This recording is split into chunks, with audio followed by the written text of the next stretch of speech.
Hello guys, আজকে আমি আপনাদের সাথে কিছু গুরুত্বপূর্ণ বিষয় শেয়ার করতে যাইতে আছি। বিষয়গুলো হইল কিভাবে ছেলে পটানো যায়। এতদিন তো আপনারা শিখেছেন কেমন মেয়ে পটানো যায়, এখন আমি আপনাদেরকে শিক্ষা দেব কিভাবে ছেলে পটানো যায়। তাহলে আপুরা চলেন আমরা শিখে আসি। আচ্ছা, ছেলে পটানোর কৌশল: আত্মবিশ্বাসী হন, নিজের উপর বিশ্বাস রাখুন, আপনার ব্যক্তিত্ব এবং রুচি সম্পর্কে আত্মবিশ্বাসী হন। 2 নাম্বার, আকর্ষণীয় ব্যক্তিত্ব, নিজের মধ্যে আকর্ষণীয় ব্যক্তিত্ব তৈরি করুন, নিজের পছন্দের বিষয়ে কথা বলুন এবং অন্যদের প্রতি আগ্রহ হন। নাম্বার 3, ভালো শ্রোতা হন। এটা হচ্ছে বড় কথা, বুঝতে পারতেছেন? বেশিরভাগ মাইয়ারা খালি কইতে চায়, মনে হয় ট্যাপ রেকর্ডারের বাটন অন করে রাখছে, কথা কওয়া শুরু করলে আর থামে না। বাপু এত কথা মাসে কেমনে কয়? আমি আবার বেশি কথা কইতে পারি না। যাই হোক, নাম্বার 3 পয়েন্টে যাই। ভালো শ্রোতা হন। আচ্ছা, ছেলেদের কথা মনোযোগ দিয়ে শুনুন, ওদের কথা শুনলেই তো গা জ্বলে। যাই হোক, তাদের আগ্রহ এবং পছন্দের বিষয় জানার চেষ্টা করুন। ওগো আবার পছন্দ, ও তো যে মাইয়াগো দেখে এই মেয়েগো পছন্দ করে, কি যে টপিক বুঝি না, কি টপিক আর কি আলোচনা করতে আসি। নাম্বার 4, প্রশংসা করুন। দেখছেন, মনে মনে ছেলেরাও চায় যে হ্যাঁ গো প্রশংসা করতে, কিন্তু মুখে খালি কয় না।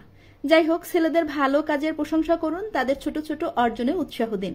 মনে করেন তারা একাধিক প্রেম করতেছে, আপনি বলবেন যে ঠিক আছে, প্রেম তো এটা করতেই পারো তুমি, এটা খুব ভালো কাজ, সবাইকে দিয়ে তোর প্রেম হয় না, তাই না? নাম্বার 5, সাধারণ আগ্রহ খুঁজে বের করুন। সাধারণ আগ্রহ কি, এটা আবার কি তা? যাই হোক, দেখতে আসি। তাদের সাথে কথা বলার জন্য সাধারণ আগ্রহের বিষয় খুঁজে বের করুন। মানে হেগো লাগে কথা কর লাগে আবার আগ্রহের বিষয় খুঁজে বের করতে হবে, বুঝেনই তো যেগুলো আসলে কি। নাম্বার 6, মজা করুন। তাদের সাথে হাসি ঠাট্টা করুন এবং মজার গল্প বলুন। হ্যাঁ, তাদের সাথে হাসি ঠাট্টা করবেন, কিন্তু আবার তাদের বন্ধুদের সাথে শুরু করেন না, ঘটনা কিন্তু উল্টা যাইবে। নাম্বার 7, নিজের দুর্বলতা দেখান।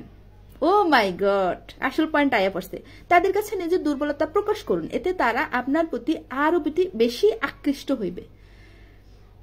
মানে আপনি দুর্বল না হইলেও তাদের কাছে দুর্বলতা প্রকাশ করবেন, মানে তারা সবসময় দায়িত্বশীল, তারা সবসময় বস, ব্যাপারটা এরকম।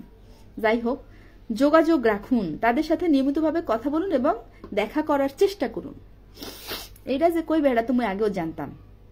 ধৈর্য ধরুন, সময় এবং ধৈর্য তাদের মন জয় করার চেষ্টা করুন।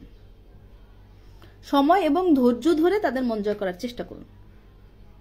এগো মন জয় করতে ধৈর্য ধরা লাগে।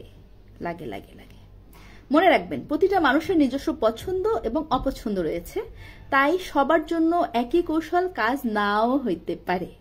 সবচেয়ে গুরুত্বপূর্ণ বিষয় হলো আপনি নিজের প্রতি সৎ থাকুন এবং আত্মবিশ্বাসের সাথে এগিয়ে যান।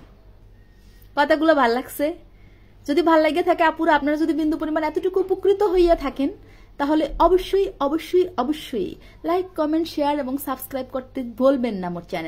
মোর ইউটিউব চ্যানেলে সবাই দৌড় দিয়ে আইসা পড়বেন এবং চ্যানেলটা সাবস্ক্রাইব করে এরকম আরো গুরুত্বপূর্ণ টপিকস পাইতে, গুরুত্বপূর্ণ আলোচনা শুনতে অবশ্যই আমার চ্যানেলটার সাথে যুক্ত থাকবেন। তো আসসালামু আলাইকুম, বাই বাই। আজকের মতো চলে যাই, আর টাইম নেই, দূর পটাইতে যাইতে আসি।